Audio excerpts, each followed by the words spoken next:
నచ్చదు. నా తప్పేముంది? నువ్వు ఇష్టపడే డ్రెస్ వేసుకొచ్చింటావు. అరే మామ ఎట్లుందిరా అని అడుగుతాను. నేను బాగుంటే బాగుందని చెప్తా. అరే లేదు మామ నీకు కలర్ సెట్ అవ్వలేదు, ఆ ప్యాంట్ సెట్ అవ్వలేదు, లేకపోతే అందులో వేసిన చెప్పులు షూస్ నచ్చలేదు మామ, ఎందుకు తీసుకున్నావు మామ, ఎంత పెట్టి తీసుకున్నావు మామ అని నేను చెప్తా. జెన్యున్ కంటెంట్ జెన్యున్గా చెప్తా. నిన్ను ప్లీజ్ చేయడానికి అరే మంచిగా మామ, నువ్వు వేసుకున్నామా, నువ్వు కోపామా, నువ్వు ఏం వేసినా మంచిగా ఉన్నావు మామ అంటే బయట జోకర్లా కనిపిస్తాం మామ చెప్పేవాళ్ళు లేకపోతే. సో అందుకనేసి నాలాంటి ఫ్రెండ్ ఒకడు ఉన్నాడు లైఫ్లో. కఠినంగా ఉన్నది ఉన్నట్టు చెప్పేవాళ్ళు చాలా తక్కువ మంది ఉంటారు. ఈ కాలంలో ఎట్లున్నారంటే అంతా అరే అంత అవసరం ఉంటుంది. సింపుల్గా ఏమన్నా నువ్వు కోపమామా, నువ్వు తిరుమామా, అబ్బా ఏమైనా డ్రెస్ మామా, అబ్బా సూపర్ ఉంది మామ నీ బండి, అబ్బా ఏంది మామ అది ఇది అని నానా సల్లు పడుతుంది. పక్కకి వెళ్ళి అరే వాడు పెద్ద లక్కుడు కాడరా, జోకర్ కాడరా అంటే ఐ డోంట్ వాంట్ దట్. అవసరం లేదు. జెన్యున్గా చెప్పండి ఏదంటే కానీ. నువ్వు ఫ్రెండ్ అని నువ్వు కన్సర్న్గా నీ ప్రాబ్లం వాళ్ళు చెప్పుకుంటే ఆడెళ్ళి ఇంకో 10 మంది చెప్తాడు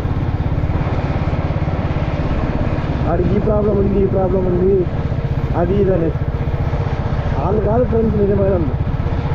నువ్వు కష్టాల్లో ఉన్నావంటే అది ఆర్థికంగా వాళ్ళ వల్ల అవుతుందంటే వాళ్ళు హెల్ప్ చేస్తారు. లేదు నీకు కొంచెం మెంటల్గా సపోర్ట్ కావాలంటే సపోర్ట్ చేసేవాళ్ళు ఫ్రెండ్స్. అంతేగాని నీ ప్రాబ్లం తీసుకెళ్ళి ఇంకో 10 మంది చెప్పి ఆ 10 మంది దృష్టిలో కూడా నేను ఎరికప్పని చేసేవాళ్ళు కాదు. అందుకే నా లైఫ్లో చాలా తక్కువ ఫ్రెండ్స్ ఉన్నారు. చాలా అంటే చాలా తక్కువ, లిమిటెడ్ సర్కిల్. అందరితో మాట్లాడతా, అలా అనేసి అందరూ ఫ్రెండ్స్ కాదు. ఎందుకంటే ఒక్కొక్కరి నిజ స్వరూపం ఒక్కొక్కసారి చూసాను నేను అందరిది. సో ఎవరు ఎట్లాంటి వాళ్ళు అందరినీ తొందరగా గ్రహించేస్తాను. కొన్ని విషయాలు టెస్ట్ చేస్తాను అనమాట. అంటే తమ ఎక్స్పర్ట్స్కి ఒక విషయం చెప్తా, ఏబిసిడి అనేసి. ఆ విషయం వాడికి ఒక్కరికి చెప్తా. రేపు ఇంకోటి వచ్చి అరే ఏమరా ఏబిసిడి జరిగిందంట అన్నాడు అనుకో, ఆ ఎక్స్పర్సన్ వాడి క్యారెక్టర్ అర్థమైపు వచ్చినాడు. వీడు సీక్రెట్ మెయింటైన్ చేయడు నేను చెప్తున్నాను కాదు. సో ఇది నాట్ ఎ ట్రస్ట్ వర్తీ గా. ఆటోమేటిక్గా వాడు ఉన్నప్పుడు ఇంకా ఏ విషయం నేను వాడి ముందు మాట్లాడను. అది ఏ ప్లాన్ అయినా కానీ, ఏ విషయమైనా కానీ. కొంతమంది ఉంటారు ఫైనాన్షియల్గా వాళ్ళకి అవసరం ఉన్నప్పుడే ఫోన్ చేసి అడగడం, మళ్ళీ తర్వాత ఫోన్ చేయరు. అలాంటి ఉంది. సరే నీకు అవసరం వచ్చింది కాబట్టి ఫోన్ చేస్తాం, లేకపోతే దేవుడు నీ పక్కన నీ ముందుకు వెళ్తే కూడా నువ్వు మాట్లాడు. ఇంకొంతమంది ఉంటారు. ఇంకొంతమంది ఎట్లా అంటే ఫైనాన్షియల్గా వాళ్ళు ఏం అడగరు. వాళ్ళకి ఏమైనా అవసరం పడి ఉంటుంది చూడు, రియల్గా అవసరం పడి ఉంటుంది చూడు, అప్పుడు ఒక్కటే వాళ్ళకి నువ్వు గుర్తుకొస్తావు. అది ఎట్లా అంటే ఏదైనా నీకు సబ్జెక్ట్లో ఏదైనా హెల్ప్ కావాలి, లేకపోతే ఇంకో దాంట్లో ఏదైనా హెల్ప్ కావాలంటే అరే మామ ఇది చేయరా, అరే ఇట్లుందిరా అట్లుందిరా. మిగిలిన టైంలో నువ్వు వాడి కళ్ళ ముందు నుంచి పో, వాడి పక్కన 10 నిమిషాలు కూర్చో, వాడి ఎదురుగా 10 నిమిషాలు కూర్చో, బొచ్చు కూడా మాట్లాడు.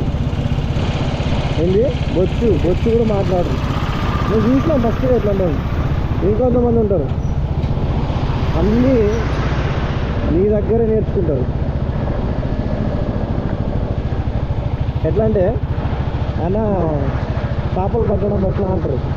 నువ్వు అరే ఏంటి లేదా ఇది ఒక గెల తీసుకోవాలి, దీనికి అనుపాము గుర్చాలి, ఇది చెరువులోనో బావిలోనో ఇట్లా వేయాలి, అది ఇట్లా కొరికినప్పుడు ఇట్లా లాగాలి అనేసి మొత్తం నేర్పిస్తాం.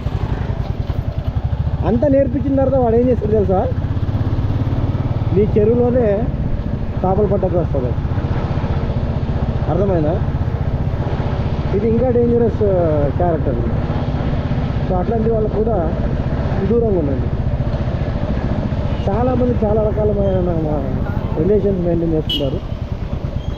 మంచిగా ఉంటే కూడా గుడిసిపోతారు, సో దయచేసి నువ్వు చెప్పడం నేర్చుకోండి.